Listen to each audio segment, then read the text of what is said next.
All right, so thank you all for coming today. Thank you for joining. I'm excited today to talk about entrepreneurship. You know, our goal with this Unleashing Your Wealth webinar series is to help you create wealth, and not just to create wealth, to help you manage your wealth, grow it so that your wealth can continue to flow over time. So I'm excited to talk about entrepreneurship today, and especially how you can launch and grow not just anyhow businesses, but successful businesses. And entrepreneurship is one of the reasons or one of the ways that you can build wealth. Anyone can build wealth, even if you already have a current work or you are currently employed or you have other businesses you do. Entrepreneurship can be another source of income that you can add on to what you're already doing. So today we are going to really talk about how you can launch your dream business, whatever that dream business you have, how you can turn it into that business that you've always wanted to. Or if you already, or maybe don't have an idea of what business to start, yes, we'll talk about how you can identify that dream business that you can take to the next level. Now, entrepreneurship is a common phrase, and the world already has a lot of entrepreneurs, but there are a lot of people who are still maybe need clarity on what kind of business that they can start. There are a lot of people who still want answers or have no idea how to actually launch that business and make it successful. So today, if you are here today, you are in the right place. If you need answers on that business that you want to start or how you can launch it, or if you are already an established entrepreneur, you are in the right place if you want to take that business to the next level. Okay. Now, before we get started, let us kind of consider this question for a moment. If you could start your own business today, what would that business be and why? If you could start your own business today, what would that business be and why? And the reason I ask this is because it's not just enough to say, I want to start this business. It's important for you to know why you want to start that business, because your why is really the reason or something that would ensure the continuity and success of that business. We are going to get to the details of the why later, but think about what that business would be.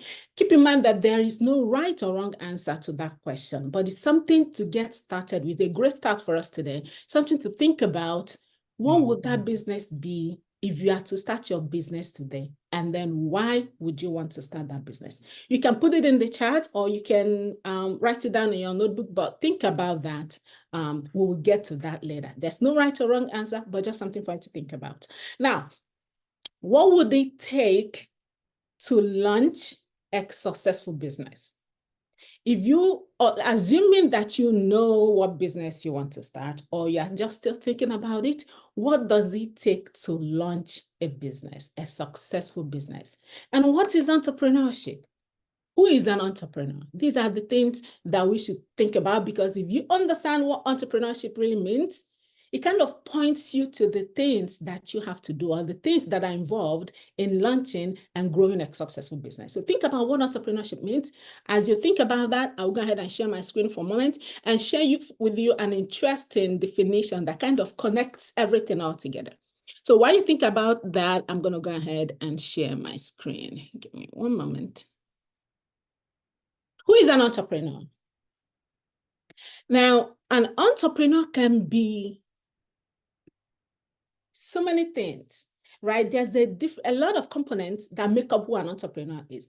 Entrepreneurship is not just about starting a business, okay? It's not just enough, and it's not just about, let me start this business and that's it. It takes more than just thinking about, okay, what business can I start?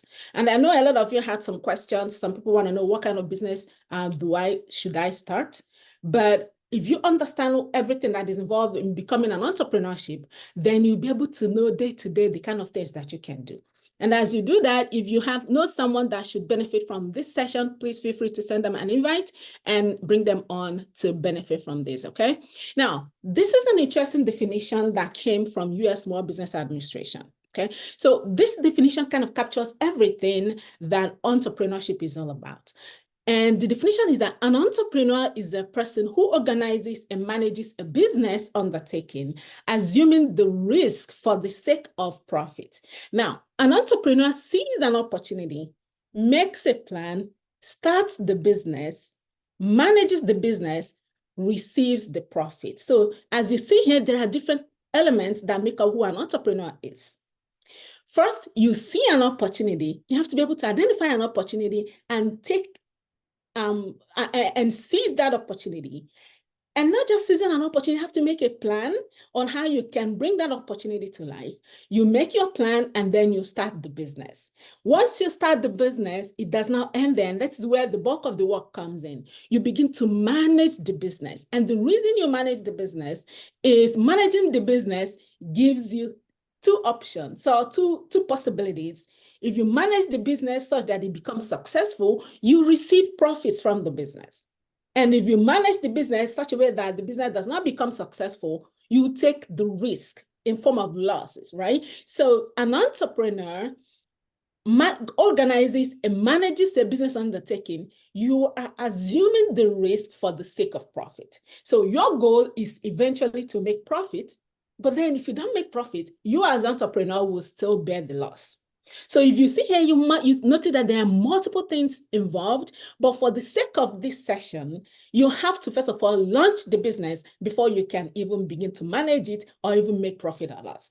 So, and it takes a lot of things to manage the business. As it's multiple, we can make almost 20, 30 multiple sessions regarding managing the business, because there are different ways that you can manage a business. So we are not going to cover managing the business today for the sake of this class. And also receiving profits or even losses depends on how you manage the business. So for the sake of this class, we are just going to focus on seeing an opportunity. Opportunity determines what business you're going to go into and how you make plan towards that opportunity and how you eventually start that business. And then further down the line, we'll continue to have sessions around entrepreneurship, and then we can cover different ways that you can manage the business. Okay, so this definition is from US Small Business Administration. All right, so now that you understand what business is or an entrepreneurship is, we are going to move on to opportunity. Okay, what is an opportunity, or how do you even find that opportunity? How do you even say, okay, this is the business that I want to embark on? So once somebody asked the question during registration and said, what business can I venture into now? Now, there are different ways that you can identify what business to venture into. And one thing I like to say is that opportunities are everywhere. Please put yourself on mute so that others can hear, okay? There are opportunities everywhere.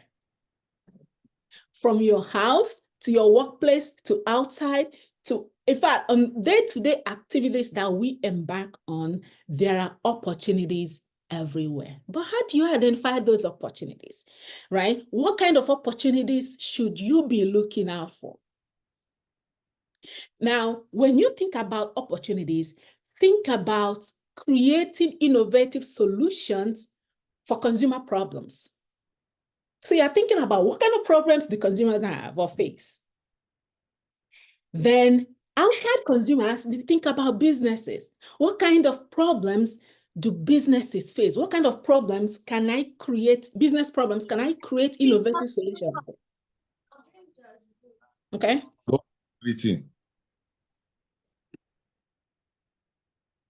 Okay, so what kind of innovative solutions can you create to solve business problems? And then think about social, cultural, and environmental problems. What kind of innovative solutions can you create to solve this purpose? I'm going to go back to consumer problems for a moment, okay? You wake up in the morning, you as a consumer, individuals, you wake up in the morning, you move from your bedroom to your living room, there are opportunities in your bedroom. There are opportunities as you walk down to your kitchen area, there are opportunities there. What kind of problems, me as a consumer, do I want to see solved that will benefit me as a consumer? Look around your kitchen. What is my day-to-day activities? What are the things that I can help solve? Okay. So that is you looking out for as you move out around you, look at something. Oh, I wish they did this better. I'm using this product. How I wish there's somebody that's able to do it better so that I can better serve me this way.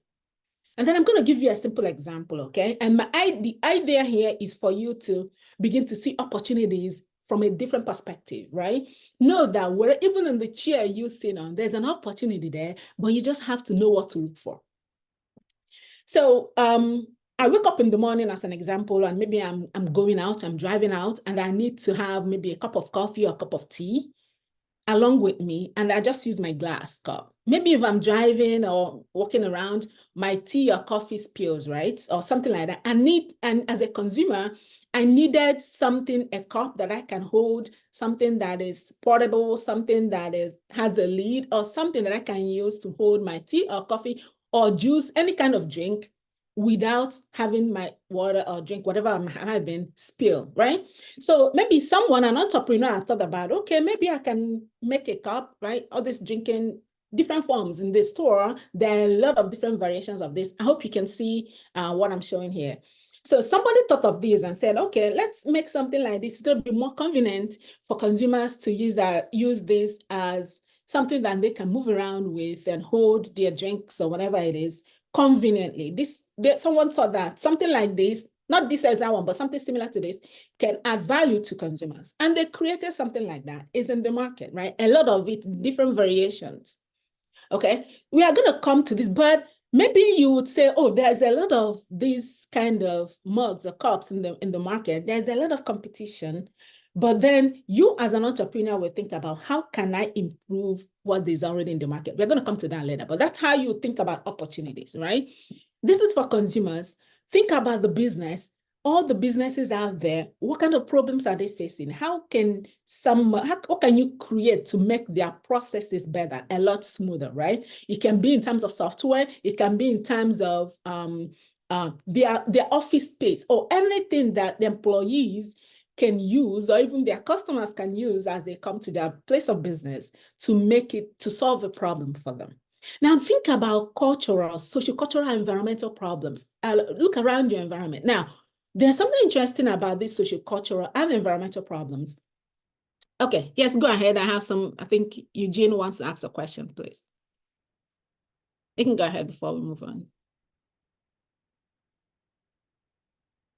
You can unmute yourself and speak. Okay. We can move on. Let me know whenever you want to speak. So, social-cultural and environmental problems. Businesses that solve this kind of problems are what we call social enterprises. Social enterprises kind of, because you are in the business to make money, right? You have that capitalism mindset. You're in the business to make money. But social enterprises, people who focus on solving social, cultural, and environmental problems, are not just in there to make money alone. They are in there to tackle, they have some kind of do-good attitude, okay? And they want to tackle maybe problems of poverty. They want to make a difference in the world. They want to improve education. They want to help to improve the climate and all of that. So when you have that mindset or do-good attitude to solve problems that benefit the whole community, or that solve social problems, then you are practicing what we call social enterprise. Now, this becomes important if you want to help to solve, the main thing now that's called sustainable development goals. There are businesses that are in there to help empower people. While they are doing that, they are also making profits. But there are businesses that are just out there, I just want to create this product and sell it, and that's it, without any concern or consideration as to how it impacts people socially or culturally or environmentally. So depending on what kind of impact you want to make or what kind of business you want to run, these are different ways you can look at that opportunities. And we are going to talk about this in a moment, because social, cultural, and environmental problems have become, or social enterprises have become, trending type of business currently, because of the so many social, cultural, and environmental problems the world is facing. And we can, deal with that as we go. Now, As you think about these opportunities, creating these solutions, I want you to think about what value can you add or create with your idea. Now, I'm going to talk about this product that we talked about, the cup, right? It's in the market. I see it as, okay, so this is a problem someone is solving, but can you add, in order for you to be able to refine your opportunity, because whatever it is you're thinking about, people always believe that there's a lot of entrepreneurs out there. Yes, there is a lot of competition. Whatever you've thought about, there's already someone doing it. You might think this is a very unique idea, but there is already someone doing it. Now, that is a good thing. I'm going to say competition is good. It's really not a bad thing, because when there are people already doing that thing that you have thought about, it means, and if they are successful, it means there's market for it. It means consumers want that product. So don't see competition as something bad. See competition as some kind of proof of concept that consumers really will find value in. You will want something for this and actually pay for that. So think about what value, even if there is a lot of competition out there, what value can you add so that consumers can actually pay you for it, because people pay for value, right? Now, this is an interesting quote by Albert Einstein. He said, "Strive not to be a success, but rather to be of value." Whatever you do, whatever opportunity you decide to create, whatever thing you want to, or whatever kind of business you want to go into, your question should be, what kind of value can you add to it? Now, I'm going to go back to this example, okay? Someone already created this, and I want to go into this kind of business. And then I'm thinking, what value will I add to this market? Okay.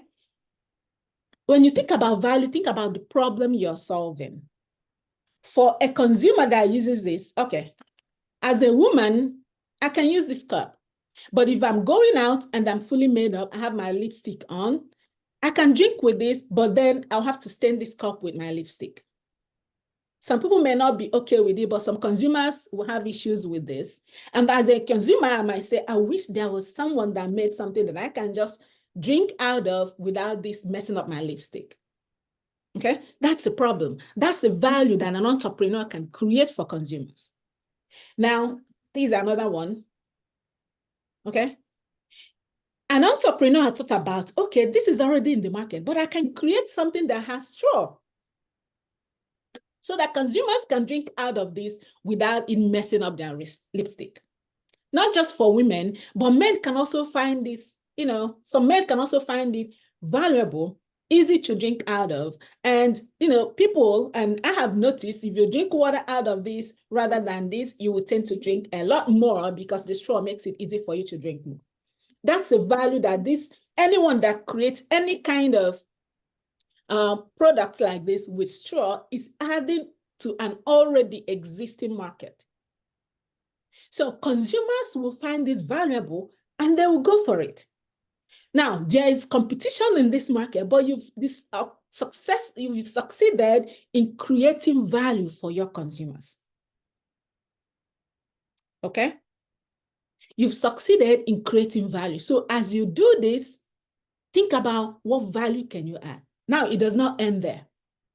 I'm thinking about this. I use this very often. I may not be drinking water with this only. I might decide, okay, I drink smoothies. I drink milkshake. I drink a whole bunch of things. I drink coffee, whatever it is, with this cup that has straw in it. And then I come home sometime and I look at this straw. I drank smoothie with it and it's dirty. And if I continue to use this like this, I may not be able to wash this straw as much as I want, because now it has a lot of buildup in it. This cup is solving a problem, but then it's creating another problem that consumers want solved. Remember, this is an already saturated market. There's a lot of entrepreneurs already in this market space. But then a visionary entrepreneur will come and look and say, okay, I can create something that will help consumers wash this straw, so that they can still get the benefit that they are expecting from this product. Now, if you can see, what I have is a tiny brush. This is someone's product. Okay? this person is venturing into this same marketplace, this same market, but they're creating additional product that will help people wash this straw. They can insert this tool inside the straw and wash it so that consumers will no longer rely on using the regular sponge that will not fit into this tiny hole in here. So now there's a product in the market that people can buy so that after using their cup with straw, they can easily wash this straw and continue to use their cup. Now, this is another solution introduced into the market to solve this problem. So if you are already in the market and you're looking at how can I take my business to the next level? How can I make more sales on this, right? You may decide to say, okay, let me introduce another value, maybe sell it as an added product, a bonus or something additional that you can add onto the packaging for this. So that if consumer buys this cup, they have the straw to wash it. That when you do that, you've captured your whole market. If you don't do that, that's okay. They might still use your product, but they will go and buy that solution from another entrepreneur. So that's how you think about adding value. And that's how you take how you kind of exploit opportunities that you see. If you are thinking, have an idea you're thinking about, and you feel like there's already a lot of people doing the same thing, don't see it as a competition. Don't see it as a bad thing. See it as a good thing, something that can actually open door for you to add value into. And it is that value that you add that will create what we call blue ocean, right? We use blue ocean to kind of depict, when you have red ocean is when the ocean is crowded, when there's a lot of people, a lot of entrepreneurs, a lot of people doing that thing. But when you create that value creates what we call blue ocean, where you can go and thrive. That blue ocean is where you have your competitive advantage, because now you are kind of creating a segment of people that value what you're offering. Okay, so in any market, there is always a solution. There's always a problem that you can solve by creating value, even though there might be a lot of competition in that market. Okay, questions? If you have questions, please feel free to use the chat. And if you want to speak, let me know. You can unmute your mic and speak, okay? All right, so now that we've talked about opportunity, for those of you that are asking, what kind of business should I embark on? This is an opportunity for you. This is how you can begin to think about it. Someone will not tell you, go and do this business, okay? You should look around you. There are opportunities around you. Is either you're solving consumer problems, or you're solving business problems, or you are solving social, cultural, and environmental problems. Now, if you are beginning to think about that opportunity, you have to make a plan. You making a plan is, how do I bring this opportunity to life? What kind of things should I consider, right, to make it become a reality? Because now you found an opportunity. What's next? Okay. Now, this is where you begin to think about your why. The question you should ask yourself is, why do I want to start a business around this idea or opportunity? Now, why is very important, and that's why we started this session by asking you to think about, why do you want to do this business? Okay.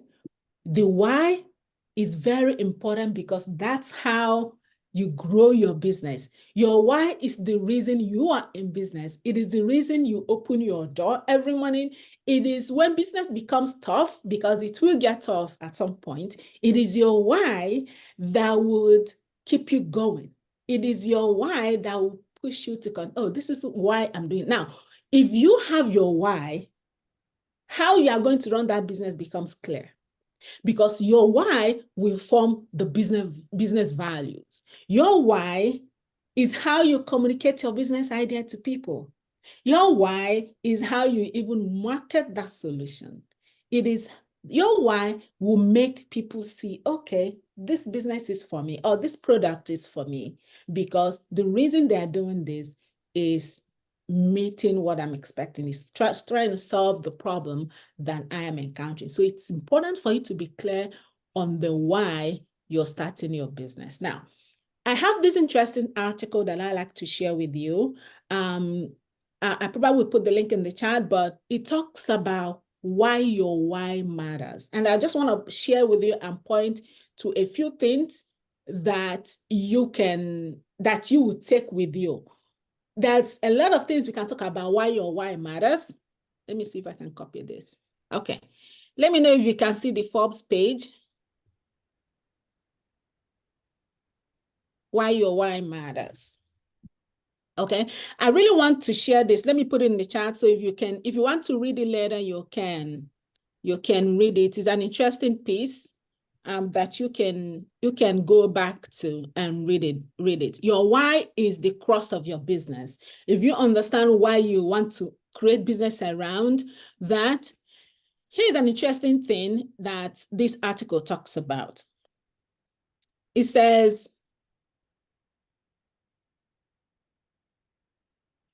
if you know your why, you will figure out the how. Okay?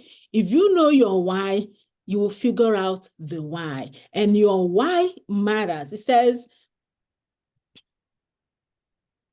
the most thing they found out during the interview, because they interviewed over 4,000 world most influential leaders, and it says that they have strong clarity around their true purpose, and their actions are focused around supporting that why. Okay? How do you determine your why? We are going to talk about how. You can read that later, but here's the interesting thing this article talks about, okay? It says the power of serving a strong why. Your business will be there to serve your why. The power of serving a strong why has resulted in more innovations today than we can count, not the least of which includes almost everything Steve Jobs created at Apple. Why you do that business? I'm going to give you a little example, and we'll talk about how you can identify your why. There's this company there's this entrepreneur that wants to empower women. No, I'm going to come to that. She wants to set up a beauty product line. She's into beauty industry. She wants to create her own beauty product line. And then her why was that she wants to empower local women. Her opportunity is to use natural products, right? Natural products to create natural beauty line products, right? But why does she want to do that? She wants to empower women, rural women in Africa that pick shea butter. You all know shea butter. You know, there's a lot of beauty products that are made out of shea butter. So her why is to empower these local women, because people go and get those products. These women manually pick those shea butter, produce it, do all the things they do, refine it, and then they just sell it to people, whatever amount they get.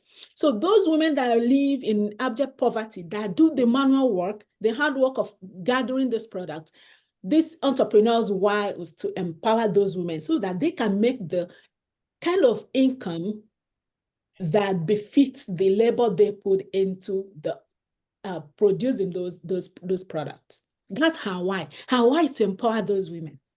So how will she do that? She set up a social enterprise. Her problem was to solve the socioeconomic, empower women, but thereby solving those socioeconomic problems that women in rural areas face.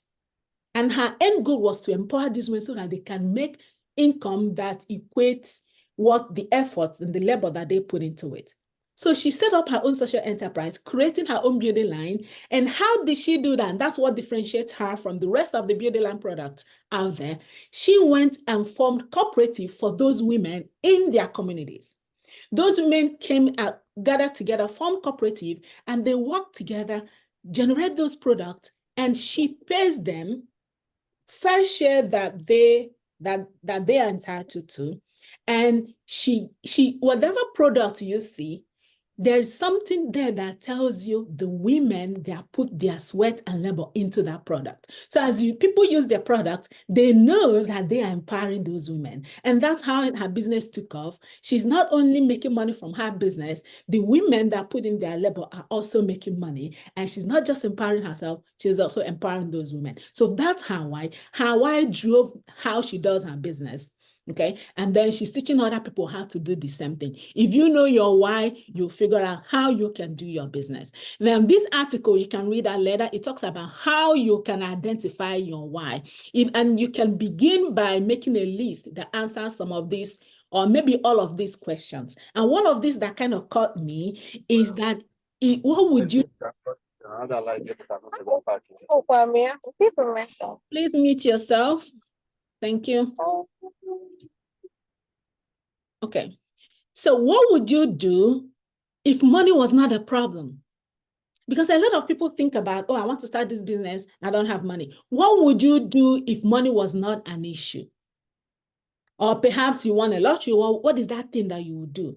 All right. What is that when you were a child that got you most excited? So a whole bunch of things here that you can walk through. I'm going to skip this. The link is in the chat, but go ahead and read it. It's going to walk you through how you can actually identify your why. But the takeaway here is that your why drives a lot of innovative activities, and your why kind of forms your how. And once you know your why, every other thing begin to fall into place, because now it shapes the values around your business operations, and it forms the basis for your business decisions. Even the kind of people you bring on board as part of your partners or your workplaces, because you have your why and everybody understands this is why I do this business. Any decision you're making that does not end up help you achieving your why, then right there you will know that this might not be the right decision, because your decisions are guided by your why. Okay. All right. With that said, I'm going to go ahead and return to our screen so we can move on to the next. Give me one moment. Let me share back the screen.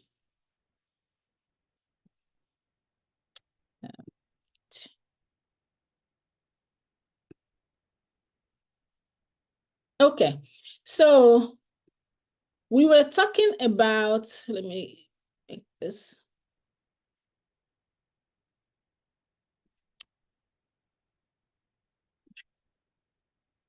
All right, so we talked about your why. Once you know your why, the next step will be for you to analyze the market. Now, it's important to analyze the market. I already talked about it, but when you're analyzing the market, you want to know what is in the market before you jump in, right? We talked before that there's a lot of competition in almost everything, that every market that you want to venture into. There's a lot of people that are already there doing something that you thought that you would do, okay? Now, if you're analyzing the market, you're thinking, who is already there? Who is your competition, right? Who is your competition? What are they doing? And if you determine what your competition is doing, then you can begin to say, okay, where is the gap? My competition is already doing this, but then consumers might want something that has straw. That's the gap. Or where's the problem? Women may not like it because when they use it, it messes up their lipstick, right? That's a gap, but someone is already there. And then once you identify the gap, your next question will be, what will I do to close this gap? And what will I do to close this gap? When you begin to think about what will I do to close this gap, this thing I'm gonna do, is it around my why? How will it help me achieve my why? That's how you analyze your market. And before you know it, your business idea is just right there in front of you. Because I know I want to do this around this. Okay, why do I want to do this? I know why I want to do this. Now go back and see who else is there already. Who else is doing something in this area? What are they doing? Where's the gap? And what can I do to close this gap? Once you do that, and whatever you're doing, you're thinking it around your why, you would have your business idea right there in front of you. If not exactly, but at least you know what direction you should take in getting that business set up. Okay, now you know your why. You have the opportunity, you know your why, you've studied the market. How do you now start the business? What kind of business should you start in the first place? Now, starting the business takes a lot of things, right? Starting the business takes a lot of things into practice. What kind of business should you start? How would you even get the money to start the business? And a whole bunch of things. But the good thing is that you know what business you want to do. Okay. Now, what kind of business should you start? The question should be around you understanding, okay, what are the options? What kind of business can I even start? Now, the kind of business you should start or you should set up depends on your situation and what you want to get out of this business enterprise. Should you be a sole proprietor, if you are going to be the only person who owns and operate this business, if you just want to do your thing, I have a paid employment, I just want to do this side gig, I don't want to get into it full time, I don't even want to establish a whole full-fledged enterprise around this, I just want to buy and sell a few things, I just want to do this, on a lower scale, then technically, if you're sole proprietorship, there's no separation between you and your business. It means your personal assets could be at risk if someone sues you. Here's an example. I run a business. I just maybe created something. I probably didn't register the business. I'm just doing it. I use the same bank account. I get money from the business. I spend it. I'm just mingling the business as if it's my personal life that I'm living. In that case, there's really no defined structure. You are practicing what we call sole proprietorship. The advantage here is that you really don't have so much legal requirements. You don't have so much reporting to do. You don't report to anyone. But the risk there is that if someone sues you or if the business falls, you could lose your personal assets because there's no distinction between business and you. You are business and business is you. Okay, and some people just do this when they don't have any clarity on what they want to do with the business. But if you're determined to kind of put structure around your business, then there's what we call partnership. And I know a lot of you might know partnership. Partnership is when your business is being operated by more than one person. If you want to bring a partner into your business, you want to do this with more than, maybe you have another person that you want to join forces together.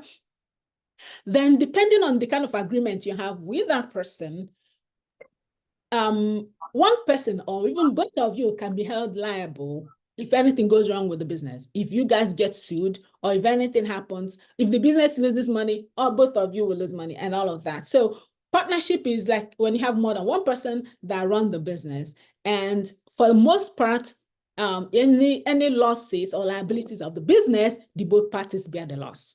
So the good thing with partnership is that it's not just you now. There are two of you that are bearing the risk in this kind of structure.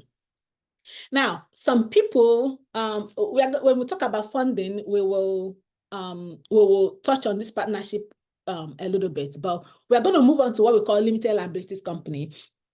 Limited liabilities company is more structured, and not that it's more structured, but it has it's between partnership and corporation. And we're going to talk about corporation in a minute.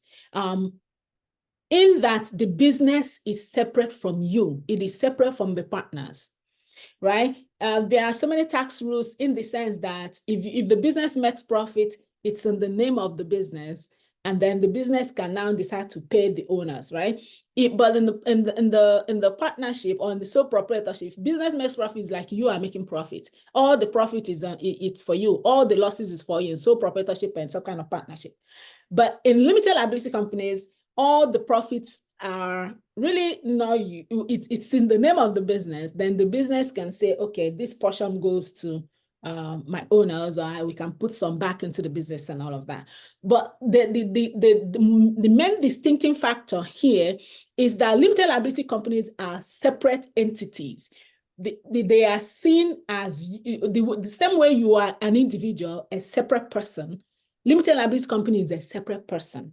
So both them are separate entities. If somebody sues the company, they are suing the company, they are not suing you. Okay, so your personal properties are not affected, only the personal properties of the business that are affected. So the business is a legal entity for limited liability companies. Okay, so you are not personally liable. Then we're going to talk about corporation. Corporation is the most complex structure, right? It offers more protection against risk because a corporation is considered a separate legal entity from owner's personal assets. Okay, so it's more structured than limited liability. It's more structured than the limited liability company. It's a whole bunch of things going on with corporation. But depending on where you want to take your business to, will determine the kind of structure that you want. Now, corporations usually go public. That's the main distinctive factor here. If you decide, you know, when people say I bought Apple shares, if you decide to take your business to public and then sell shares, right, then that kind of setup requires that your business becomes a corporation. Okay, it's a legal structure, but it can go public, it can source funds from the public. And when we talk about funding, we would touch on this for a moment, okay? It offers more protection against risks because a corporation is considered a separate legal entity from an owner's personal assets. Okay, so when you want to start your business, think about what structure best suits what I'm trying to achieve. And also, sometimes I know limited liability company is common, especially here in the US, because it's more simplified. It protects your personal assets as well, but it's more simplified. But when you start thinking about funding and all of that, we will talk about what funders and all of that prefer, but it all depends on what your goal is for your business, okay? Now, how much capital do you need? They are talking about the money part now, right? You know, I want to form my business and have my idea. I want to structure it right. How much money do you even need to start that business? Because sometimes the funding requirements will determine a lot of things too. It will determine what you want to do. Now, before I get into this, there's something I missed to talk about. I know a lot of us, if you are thinking in terms of social enterprise can take the form of either partnership, LLC, or even a corporation. If you are thinking to go full-fledged nonprofit organization, I just don't want to do this for profit. And my why is just to help people. My why is just to empower people. My why is just to solve these problems. But doing that without having that capitalism mindset, I just want the do good kind of mindset, because social enterprises do that and still make profit. But if you just want to do, and that's where funding comes in, where do you want to get your funding? I just want to get it from donations from people, then you'll be thinking more towards having a nonprofit. If you decide to do nonprofit, you still have to form your entity first, okay, as a corporation, as an LLC, then you can transition to that nonprofit status that you want. So of course, the business structure sets the tone, and then funding structure, the kind of how you will get your money, also determines the final legal structure that you want to take. Okay, so on the money part, how much capital do you need? It's important before you even think about, I'm going to raise this fund, you have to know how much you need in the first place. How much will I need to at least start the business? I know businesses have ongoing needs, because you might start your business with, say, I'm just going to use 50,000 as an example. After 2 years, you might want to expand. You might want to add more value. You might want to enhance or improve your product or services. Then you will need more funds. But for now, think about how much capital do I need now to launch this business? And maybe futuristic thinking, down the line, will I need public funding? Down the line, will I need investors to come into my business? Down the line, will I want to raise money from where? Begin to think about that, because those will help you determine what kind of structure should I put into my business, or should I set up my business as. Okay, so how much capital do you need? First, if you calculate how much you need to get started, or eventually how much you will need maybe later in the year, how would you get that money you need, or the capital you need to launch your business? There are different ways you can do that. Okay. One, you can get it from your personal savings. Okay, that's the first step. A lot of entrepreneurs start with their own money. I've saved, I've worked hard, I have this money saved in my bank account. I just want to use it to start my business, at least for now.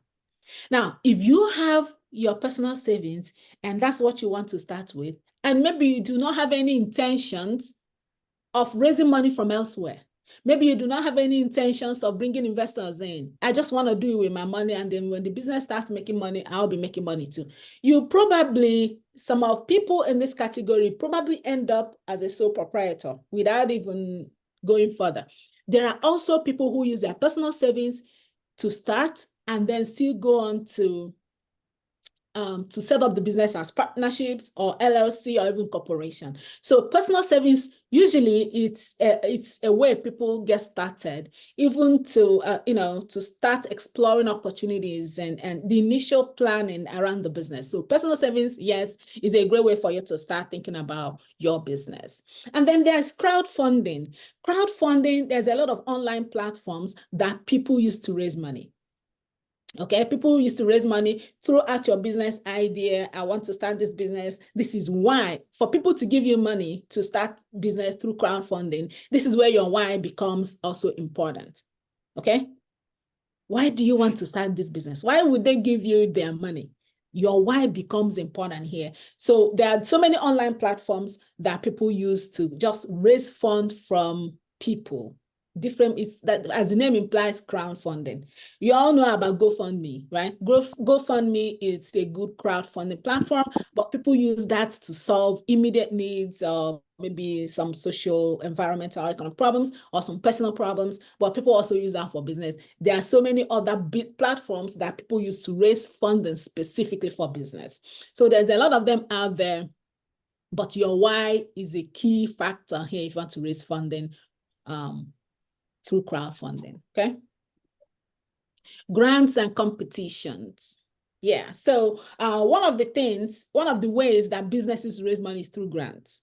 Grants, nonprofits get money through grants. Even businesses or for-profit entities, social enterprises, there's a lot of grants out there to support businesses. Again, every funder that wants to give you their money, we want to know why you're in business. So if there's anything you take away from this session today, is for you to sit back and craft the why you want to do business, why you want to keep your door open, okay? So that is why your why is important. So it's a great step, it's a great thing for you to know, because it's gonna be helpful for you when you start raising funds.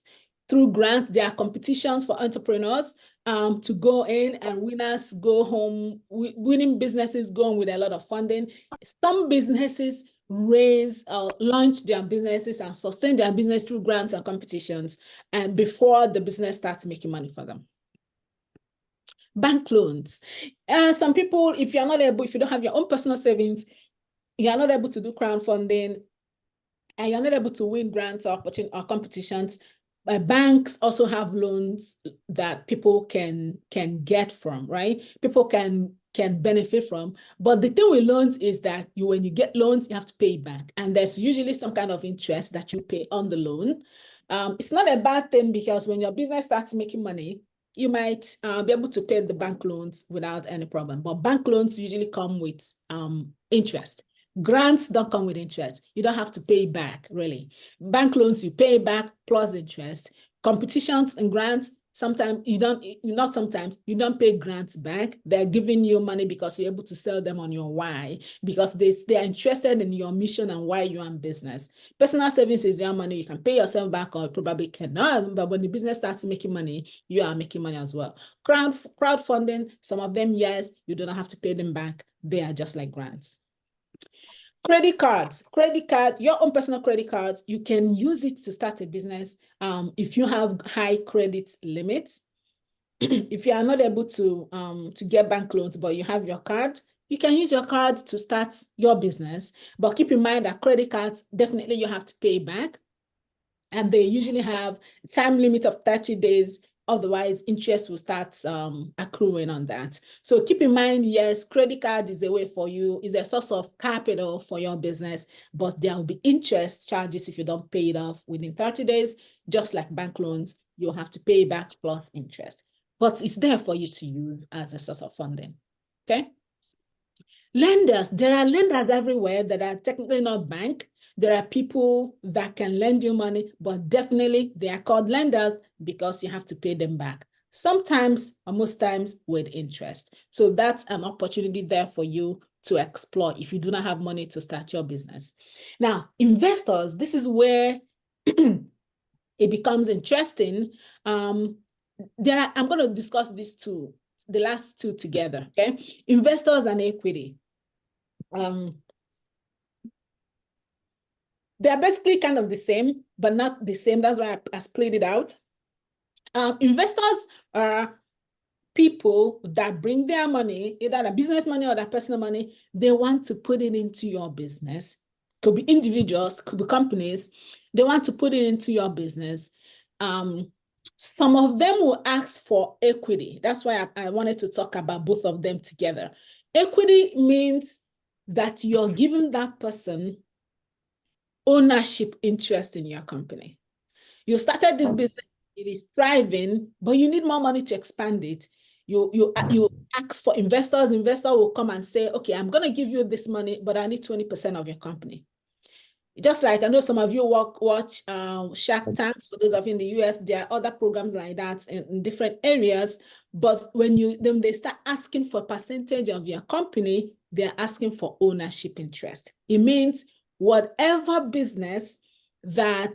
profit the business makes, they want a percentage of that. They are part owner of the company. Okay, that's equity investing. If the business is losing money, well, there are ways, depending on the kind of equity you have. That's a completely different conversation. But think about equity as ownership interest in your company. There are some investors that will invest in your company without asking for equity. That's why there are investors, there are equity investors, right? There's some investors that do not want ownership interest in your company might still invest in your company for some kind of reward, but they are not asking for percentage ownership. Now,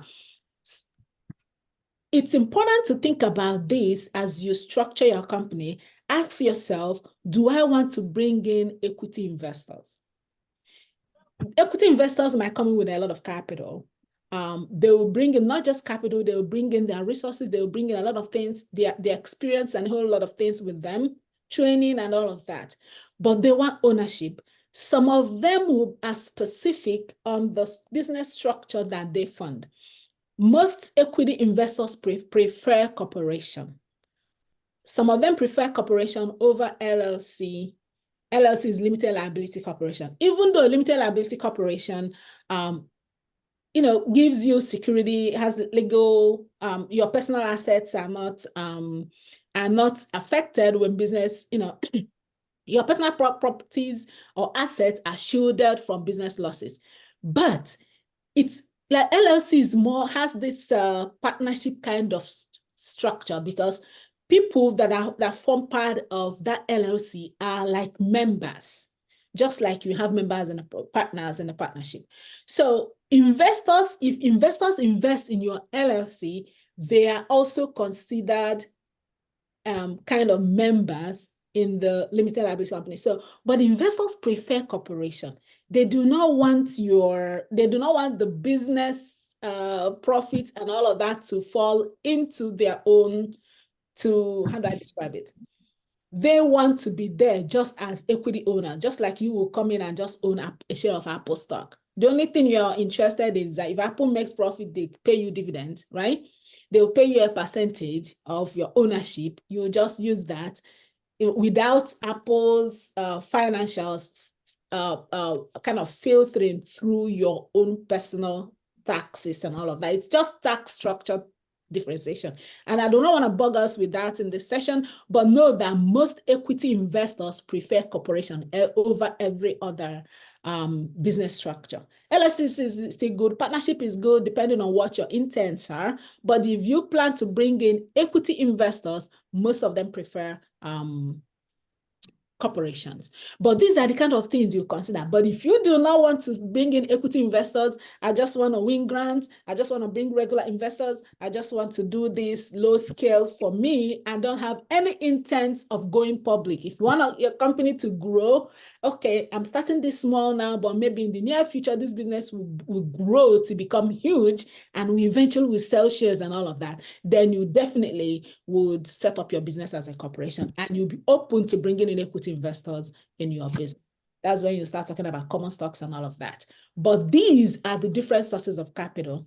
Without making it simple, just understand that it's important to structure your business well, depending on what your goals are with your business. Sometimes people keep it simple. I just want to do my simple LLC or simple limited company or just simple partnership because I do not want to complicate the business. I just want it to be simple. I do not want all of these equity ownership investors and all of that. I just want to do this simple and keep it going. Whatever your goal is, that will determine the kind of structure you want to set your business as. Any questions? If you want to speak, please feel free. Otherwise, you can use the chat and ask your questions and we get to that. Now, let me put it. Before you reflect on your dream business, we're going to talk about that. I just want to address one question that one of the attendees asked. She wanted to know how she can focus on one dream business if she really wants to do a lot of things and she has interest in all of them, okay? How do I focus on one if I have a lot of business ideas that I want to do on? And I'm going to answer that by saying that's why we went through this why. Your why will really, there are some businesses you might not say, why do I even want to do this? You'll think and say, I don't know, right? Because you don't have anything tying you to that business. You just want to do it because maybe you see someone doing the same business. Wow. Right? Why do you want to? If you're able to craft your why, then it will become easy for you. It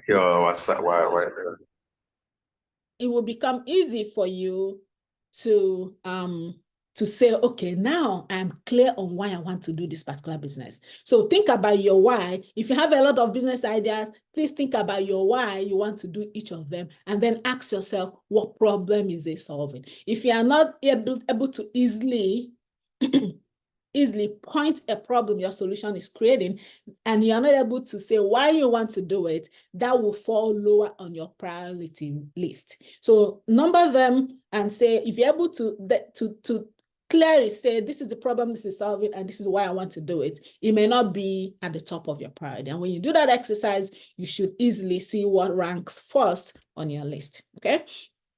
I hope that answers your question. Now to end, please think about which business type that will work best for your idea. Now that we've talked about this, you know this business idea, I probably want to do it. Which business type or structure do you think will work best for your idea? Is it just going to be sole proprietorship? Do I need a partner? Do I want to do LLC, or do I want to just go straight to full-fledged corporation? Because I believe maybe the business will grow. Business has the potential to grow in the future. Now, is your business idea something that will require you having partners? Does it require having investors, or could you do it on your own? This is what you need to reflect on as you kind of reflect on that business idea that you want to do. Okay, so now I will keep the floor open for anyone that has any questions.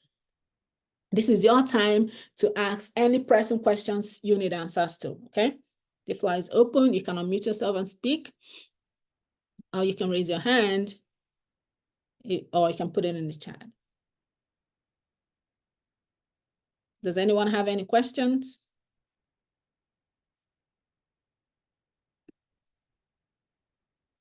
Okay, if there are no questions. Hello, good afternoon, everybody. Good afternoon, yes, go ahead. My name is Oguneka Benjamin. Okay. Yeah, so if you already have a limited life, and you've not questioned this with your do you have any side effects? Sorry, can you rephrase your question? I can barely hear you. If you have, can you hear me? Yes, I can hear you. Please, if you are not speaking, keep yourself on mute so we can hear. If you have a limited liability company, and you've not functioned on that registered company for 4 years, does it have any negative effect on that company? First of all, you have to check where is your business located? Lagos State. Lagos State. Okay, so if you go to CAC records, I believe they have a way for you to check the status of your business. Sometimes there's a limitation on how long the business can be before it becomes forfeited. So first thing you want to do is to check the status of the business. If it's still active, then it might be out of status. There might be some filing requirements you have to do to bring it active. But if it is forfeited, it will mean that maybe somebody might already have claimed your business. So go online, the CAC online, you can type the name of your business. It will tell you the status of your corporation, of your entity. If it's still active, or maybe if it's not, it's going to tell you the status. But if it's something that is forfeited, then it's probably not available for you. Or you can find out how you can reinstate that. But the first step is for you to start online. If it's no longer available, then you may have to register another one. If it's been forfeited, I think there's a fee you have to pay for that. But the first step is to check the status online. The status will tell you if it's still there available or if it's been forfeited, okay? All right, thank you very much. Sure, you're welcome. Does anyone else have any questions? Okay, if there is no more questions, thank you so much for joining. I appreciate your time here today. This is how you can find us. Go to wealthygen.org. On our events place, you can always check to see our future events. We do this every month, first Saturday of every month, and we have a lot of things in stock for you. Come here, join us, and learn how to take care of your finances and how to grow your wealth. That is our goal and our mission here at WealthyGen. It is free to join, and every first Saturday of the month, same time. We try to keep it within an hour or less, but please look out for your emails. Follow us on social media because we always post events on social media. Go to any social media and search for WealthyGen. You will see us there, okay? Thank you so much for coming, and I look forward to seeing you next Saturday. We are going to be talking about investments soon, and please look out for that and join us, and let's talk about how we can tap into the capital market and bring our wealth. I look forward to seeing you all. Thank you for joining us today.